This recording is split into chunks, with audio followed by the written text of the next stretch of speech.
guys, kembali lagi di Potensi Kita, podcast LLDikti Wilayah 3 Jakarta. Bersama saya Adam Fadil Nazari. Di sini kita akan ngebahas nih unit kegiatan mahasiswa yang ada di Universitas Pancasila. Dan uniknya Netris, UKM Pancasila Skuter ini merupakan UKM Vespa pertama yang ada di Indonesia. Dan saat ini kita sedang bersama ketua dari Pancasila Skuter. Oke, boleh diperkenalkan Kak? Selamat siang semuanya. Perkenalkan, nama saya Muhammad Alfasya Akbar. Biasa dipanggil Pasya, begitu mah. Oke, Kak Fasya, biasanya ini kesibukannya apa sih Kak? Waduh, kesibukannya sih, ya kalau kesehariannya ya umumnya mahasiswa lah. Ya, sambil ngerjain UTS gitu-gitu. Ya benar. Berarti semester sekarang berapa Kak? Sekarang itu baru menginjak semester 7. Jadi ya mulai mungkin dengan kesibukan mulai apa ya? Ya nyusun-nyusun TA Ya, lah, rancang lah ya. Ya. Emang rencananya TA mau di mana tuh Kak? Kalau boleh tahu nih. Waduh, kita sih sebagai anak Vespa namanya TA tuh harus yang jauh-jauh lah ya. Oke, sembari touring ya. Oke, habis itu sebenarnya kita mau ngulik nih Kak tentang apa sih UKM Vespa itu, dan sebenarnya saya penasaran kok Vespa itu kok bisa jadi UKM Kak? Boleh nggak sih ceritain Oke, sedikit ya? baik. Jadi sebenarnya UKM Pancasila Skuter ini ya. Jadi sebenarnya ini UKM yang bergerak di bidang otomotif. Nah, cuman di sini otomotifnya terkhususkan bermediakan dengan Vespa gitu. Makanya dinamakanlah UKM-nya UKM Pancasila Skuter. Cuman di luar medianya ini Vespa, bukan berarti orang yang ingin bergabung harus punya Vespa gitu. Berarti nggak menutup kemungkinan. Ya, benar banget. Oke, berarti dari mahasiswa maupun mahasiswi yang mau bergabung ke Pancasila Skuter nggak harus punya Vespa ya? Ya, benar banget. Karena gini, sebelumnya juga saya bergabung ini juga belum punya Vespa gitu. Cuman karena ingin bergabung, saya melihat adanya potensi dalam Vespa ini gitu kan. Ada potensi nih yang bisa dikembangin di dalam Vespa ini. Barulah saya tertarik untuk bermain dengan Vespa gitu. Oke, berarti ini juga yang saya telah riset ya Kak. UKM Vespa ini tuh baru ada beberapa doang di Indonesia nih. Oh iya, benar banget. Nah, kalau Pancasila Skuter ini tuh terbentuknya kapan sih? Oke. Jadi sebenarnya Pancasila Skuter ini terbentuknya ini pada tahun 2004 sebenarnya. Oke. Kalau ditanya bagaimana bisa terbentuknya, sebenarnya yang kita lihat sebagai anak Vespa ya, dia terbentuknya ini ya dengan adanya hal-hal iseng gitu, paham gak sih? Kalau kayak ngumpul makin rame kayak terus kayaknya kita harus bikin nama nih buat kelompok kita nih gitu. Bener. Terus terlebih lagi terbentuknya ini awalnya ini sedang ada touring.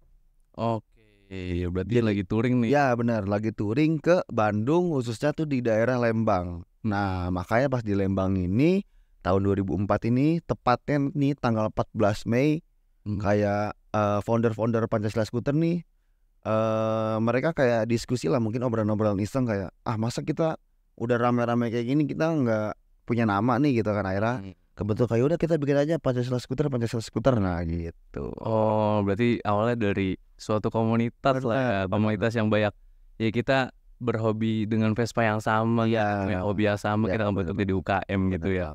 Sebenarnya alasan untuk dibentuknya itu UKM Pancasila Skuter itu untuk apa sih? Entah ada kan yang kita tahu mungkin kan di UKM lain mungkin dari jalur prestasinya atau kayak pengabdian masyarakatnya dan yang lain-lainnya. Oke. Dari tujuan ya, sorry nih, mungkin dari tahun 2004 ini ya, sebenarnya 2004 itu saat Pancasila Skuter ini dibentuk di Lembang itu tuh masih berupa komunitas sebenarnya. Cuman setelah bertahun-tahun, 6 tahun nih tepatnya, sampai tahun 2010 barulah Pancasila Skuter ini ditetapkan sebagai UKM resmi dari Universitas Pancasila. Nah, terus untuk kegiatannya nih ya, untuk kegiatannya tuh bergeraknya kayak dari ada yang prestasinya tuh apa kalau dari Vespa? Kita tuh ada namanya Vespa Race gitu. Kita ada Vespa Race, cuman Vespa Race ini notnya ini kita tuh race-nya ini nggak di jalan, maksudnya nggak di liaran lah gitu. Di liaran. Kita balapnya ini di Sentul. Berarti balap resmi lah ya. Jadi balap resmi, jadi yang kita ikuti itu event-event biasanya kejuaraan daerah atau ke Jurnas kalau emang ada gitu ya. Jadi gitu. Terus kalau untuk pengabdian masyarakatnya itu sudah pasti ada gitu. Nggak mungkin nggak ada kalau masalah pengabdian masyarakat, karena emang tujuan awalnya UKM Pancasila Skuter ini dibentuk adalah ya karena itu, karena satu-satunya potensi yang dimiliki Vespa ini adalah dia gampangnya akses dalam mengayomi masyarakat. Oke. Berarti si UKM Vespa ini berarti bisa mengamalkan Tridharma perguruan tinggi lah ya. Yes, bener banget. Nah, sebelum itu yang tadi Kak Fasya sebutkan, ini kan balapnya balap secara resmi kan. Nah, yang dihadirkan itu oleh siapa aja sih, atau antar universitas atau apa gitu Kak? Oh ya gini. Nah, sebenarnya gini, untuk kelasnya ya, berarti kan kelas yang diikutinya sebenarnya tuh masih umum, masih campur. Ya, cuman ada beberapa universitas yang mengikuti balap Vespa ini gitu. Cuman nggak banyak gitu. Makanya karena yang mengikuti kelas maksudnya dari universitas nih ya, yang mengikuti balap ini nggak terlalu banyak, makanya tidak ada kelas khusus kampus gitulah istilahnya gitu. Mungkin ntar lah, mungkin bisa nih. Mungkin kalau yang udah nonton podcast ini kan universitas lain ya kan, kalau yang ada Vespa gitu mengikuti bisa nih, kayak kita sama-sama kita rundingin. Kalau emang universitasnya banyak, kita bisa bikin kelas sendiri gitu. Kelas kampus, mungkin kelas mahasiswa dan siswa gitu. Iya, siap. Nah, kan yang saya tahu nih, selain balap Vespa itu kan ada yang namanya Vespa Kontes ya. Ya, benar. Nah, dari beberapa kejuaraan itu tuh Pancasila Skuter itu pernah meraih juara apa aja tuh Kak? Oh iya, baru kalau masalah kontes nih, baru sekitar beberapa bulan yang lalu. Jadi Pancasila Skuter ini mengikuti event namanya itu Festival Race Competition. Oh ya, itu diselenggarakan di Sentul. Oh, di Sentul. Okay. Nah, di Festival Race Competition ini Pancasila Skuter ini mengikuti dua, ada Vespa Race-nya dan Vespa Kontesnya. Nah, untuk Vespa Kontes ini kemarin Pancasila Skuter alhamdulillah meraih juara 3 dari kelas kontes original gitu. Oke, berarti kelas-kelasnya itu ada kelas original, ada kelas good looking, ada kelas racing look, dan masih banyak lagi gitu. Berarti Pancasila Skuter itu ngarahnya ke prestasi ke arah sana lah ya. Benar. Nah, yang Kakak sebutkan tadi, ini kan ada pengabdian masyarakat ya. Ya, benar banget. Nah, Pancasila Skuter itu pernah agenda touring atau menyambi kayak sambil pengabdian masyarakat itu ke daerah mana aja Kak, kalau boleh tahu? Oke. Kemarin sih sekitar mungkin 1 tahun yang lalu lah ya. Kemarin itu kita habis touring ke daerah Lampung, khususnya daerah Bandar Lampung kotanya. Nah, di situ kita melakukan pengabdian masyarakat ke daerah-daerah yang mungkin kalau di Jakarta disebutnya kayak daerah slum area gitu. Dia daerahnya tuh dia daerah kota, cuman entah kenapa daerah itu tuh kayak nggak terawat banget gitu. Jadi bukan yang terpencil tuh nggak, cuman anehnya istilahnya daerah ini ada di depan mata kita, tapi orang nggak melihat itu tuh sebagai daerah yang sedang membutuhkan gitu. Oh iya. Makanya dengan bantuan saat itu tuh pas di Lampung tuh kita dibantuin oleh kepala dinas lingkungannya, dinas lingkungan daerah situ. Kita dibantu daerah mana dan orang mana yang membutuhkan itu emang cukup banyak banget. Kayak bahkan kayak ada orang yang mirisnya ya, ada suatu rumah kayak nenek-nenek dia matanya full katarak, tapi dia tinggal sendiri.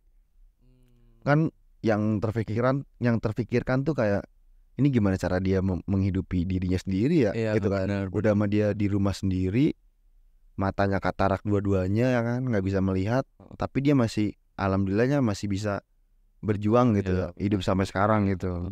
Itulah hal-hal yang gimana ya, hal-hal yang kadang kita nggak ditemukan kalau kita cuman berada di zona nyaman doang gitu. Bener, benar. Berarti ini juga menyambung terhadap kayak pertanyaan saya tentang stigma masyarakat. Kan terkadang masyarakat itu berpandangan buruk tentang Vespa, ya nggak sih? Benar. Banyak yang kita tahu anak Vespa yang berandalan lah, inilah itu. Mungkin dengan kegiatan UKM Pancasila Skuter ini bisa mengubah stigma itu ya. Ya, benar banget.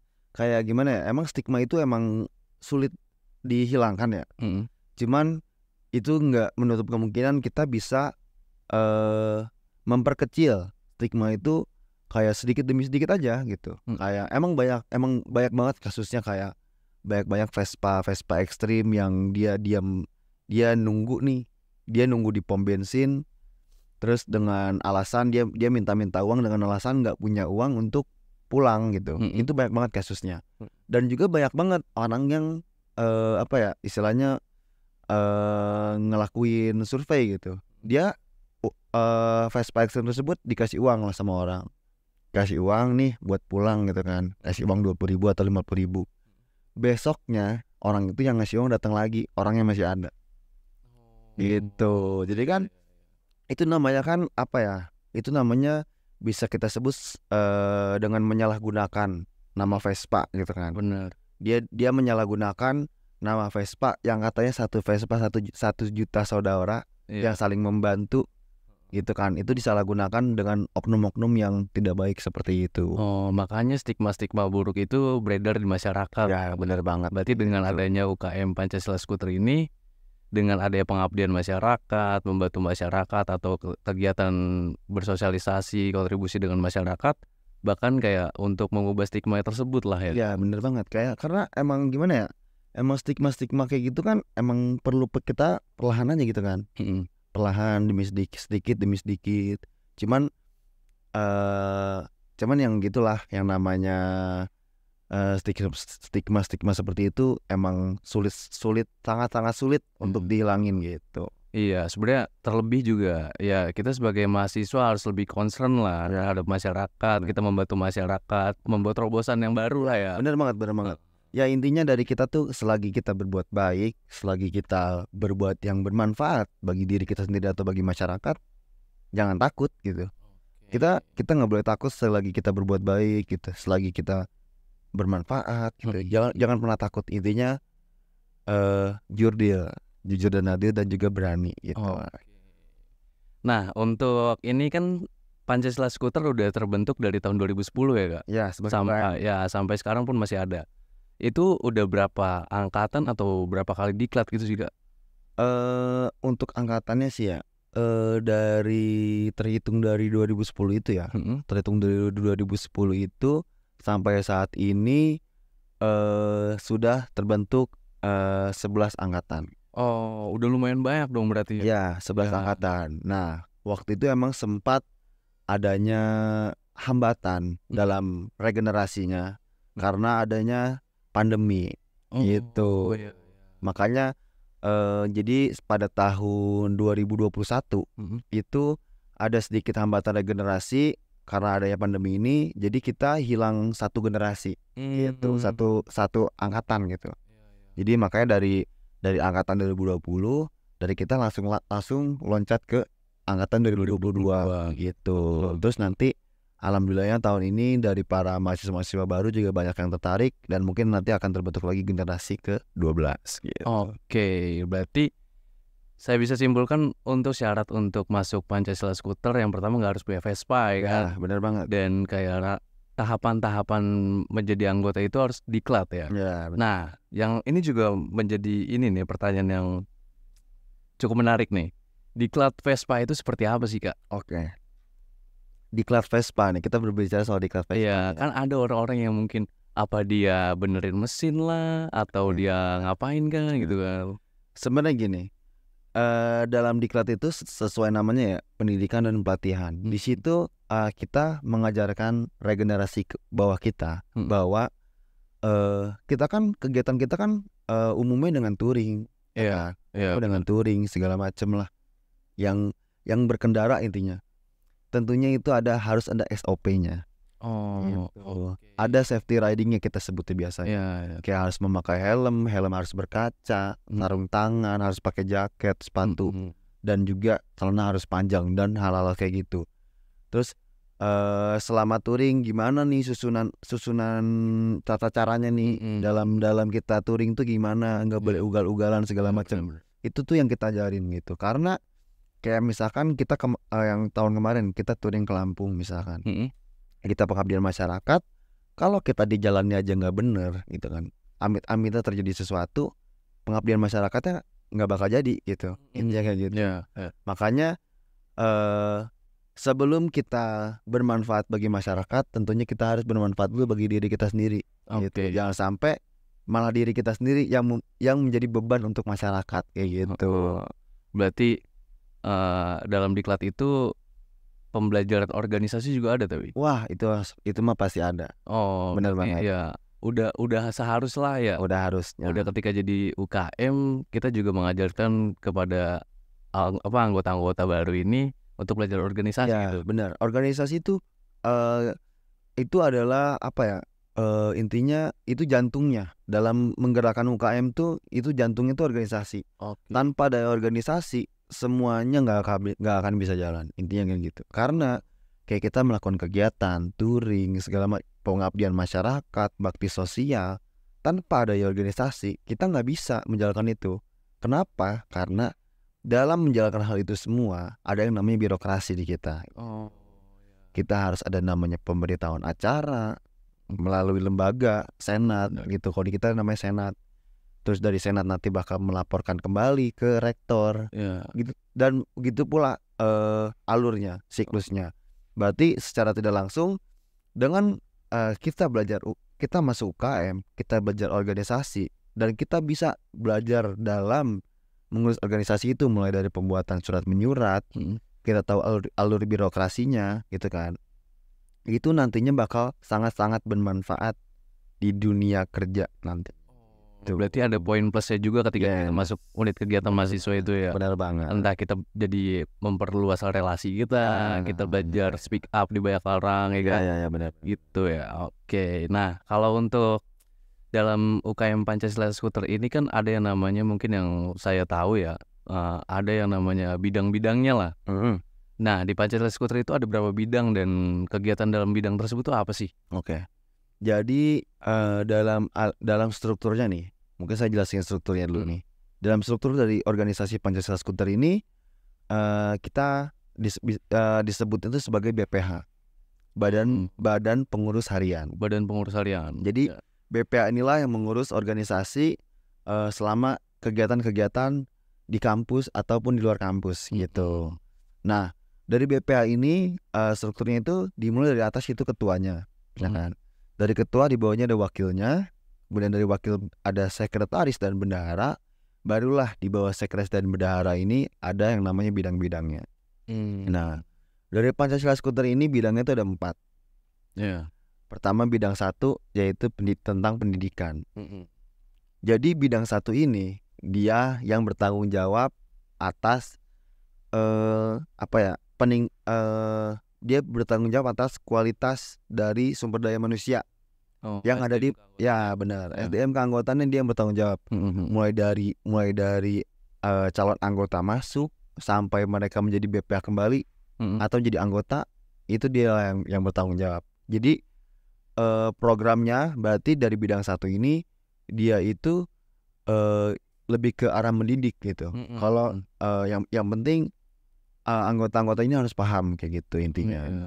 Tapi itu juga termasuk ke kita melakukan pendidikan terhadap masyarakat juga, atau kayak ke anak-anak kecil gitu nggak sih, apa gitu? Oh benar, itu juga termasuk. Jadi kadang ada program-program yang kita antar bidang itu collab. Oh ya. Itu misalkan. Terus saya lanjut dulu, bidang 2-nya itu minat dan bakat. Nah, di bidang 2 ini programnya adalah intinya dari bidang 2 ini dialah yang mewadahi dan memfasilitasi minat atau bakat yang diinginkan oleh para anggota-anggota dari Pancasila Skuter. Oh, berarti menyalurkan bakat-bakat mereka. Benar. Kayak kemarin tuh dari angkatan 2020 ada yang punya bakat untuk menjadi pembalap. Gitu. Ada yang menjadi bakat untuk menjadi pembalap, dan kita tahu, oh nih orang bisa balap nih gitu kan. Itu langsung kita latih, kita ajak ke Sentul, kita uji coba skillnya sampai mana. Jadi kita tahu kita harus melatih dia sampai mana, mulai dari mana gitu. gitu. Dan juga masih banyak banyak yang lainnya gitu. Nggak cuman hal-hal yang berkaitan dengan Vespa doang ya, masalah bakat nih ya. Iya. Kayak sekarang tuh kan zaman konten ya. Iya, Kayak benar. zaman-zaman digital. Iya. Kita tahu nih orang bisa bikin konten. Oke lah, ini orang kita uji coba juga. Ini orang kita tes Heeh. gitu. Bisa nggak nih bikin konten gitu kan? Kontennya sejauh apa nih? Harus kita latih gimana nih? Kan Vespa ini kan lingkupnya luas ya. Iya, benar. Itu mau dijadiin konten bisa, Mm-mm. mau dijadikan edukasi bisa, Iya. ya kan? Iya. Mau belajar tentang Vespa gitu kan, Heeh. tentang part-part mesinnya apa gimana bisa, mau di latihan balap bisa, itu tuh lingkupnya luas banget. Makanya di bidang dua ini apa ya, kayak cukup penting lah. Iya. Meskipun semua bidang ini penting, cuman bidang dua ini dialah yang terjun langsung ke lapangan, Iya, benar. yang bertemu langsung dengan orang-orang yang ingin difasilitasi gitu. Terus balik ke bidang 3. Bidang 3 ini dia lebih ke arah humas, hubungan masyarakat. Jadi ketika ada pengabdian masyarakat, misalkan ada pelatihan, misalkan sosialisasi ke sekolah-sekolah, Mm-mm. berarti bidang 3 ini akan kolaps dengan bidang 1. Bidang 1 yang melatih, bidang 3 yang bakal menghubungkan Oh iya. gitu, dengan sekolah-sekolah tersebut. Makanya semua bidang-bidang ini juga cukup penting gitu. Dan terakhir nih di bidang 4 ini ada yang namanya bidang inventaris dan dokumentasi gitu. Jadi dialah yang bertanggung jawab atas pengadaan di Pancasila Skuter. Pancasila Skuter punya motor balap. Dialah yang bertanggung jawab. Motor balap ini kondisinya bagaimana, ada yang perlu harus dibenerin atau enggak gitu, dan lain-lainnya kayak. Dan juga kan kita punya sekre ya, kita punya ruangan. Dia juga yang bertanggung jawab atas ruangan kita. Misalkan AC-nya mulai nggak bener atau ada cat-cat yang udah mulai ngeletek gitu kan. Itu dialah yang bakal nge-report. Jadi semua 4 bidang ini menurut saya sendiri dialah yang dia juga sangat-sangat penting. Terlebih maksudnya nggak ada yang satu lebih penting apa gimana, enggak gitu. Oh, berarti sifatnya itu di antara 4 bidang tersebut saling berkolaborasi lah ya. Yes, benar-benar. Jadi ketika adanya anggota baru, kita menerapkan hal-hal yang baik terhadap mereka, dari relasi atau segala macamnya lah ya. Oke. Nah, sebenarnya gini, mungkin kan kalau UKM Pancasila Skuter itu kan identik dengan UKM yang laki-laki banget lah. Oh iya kan? Laki-laki banget, yang diantaranya itu paling enggak anak-anak cowok lah yang suka naik Vespa, atau anak cowok yang suka berotomotif segala macam. Tapi ada nggak sih dari anak-anak perempuan atau yang gimana yang masuk ke dalam Pancasila Skuter ini? Jawabannya adalah ada banyak banget. Banyak banget. Oh. Jadi itu juga termasuk apa ya? Termasuk salah satu ke dalam mungkin daya tariknya terhadap gender perempuan. Dan kita pun respect akan hal itu. Kita nggak pernah ada yang namanya membedakan atau gimana. Oh, karena ini perempuan dia nggak boleh ngikut touring gitu, nggak ada. Justru dengan dia perempuan, dia harus kita istimewakan gitu. Baik. Oke, berarti bisa saya simpulkan bahwa kayak UKM Pancasila Skuter ini selain UKM pertama di Indonesia, sekaligus juga UKM yang bermediakan Vespa dan bisa mengabdikan terhadap masyarakat juga. Dan selain itu juga banyak sekali penggemar Vespa. Kita mau mengubah stigma masyarakat gitu ya. Oke. Yang dimana stigma masyarakat itu dibilang buruk lah terhadap Vespa, itu stigma masyarakat tersebut. Nah, peran UKM Pancasila Skuter ini lebih kayak untuk mengubah stigma tersebut dan mengapresiasi bakat-bakat mahasiswa, melakukan pengabdian dan yang lain-lainnya. Berarti artinya UKM Pancasila Skuter ini sangat penting, Tris. Jadi bukan hanya UKM yang buat jalan-jalan doang, tapi mereka juga bisa mengabdikan terhadap masyarakat dan mengamalkan Tridharma perguruan tinggi. Oke. Mungkin ini sekian di potensi kita kali ini, podcast di Wilayah 3 Jakarta. Kurang lebihnya mohon maaf. Wassalamualaikum warahmatullahi wabarakatuh. Selamat siang. Dadah, Tris.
Hit my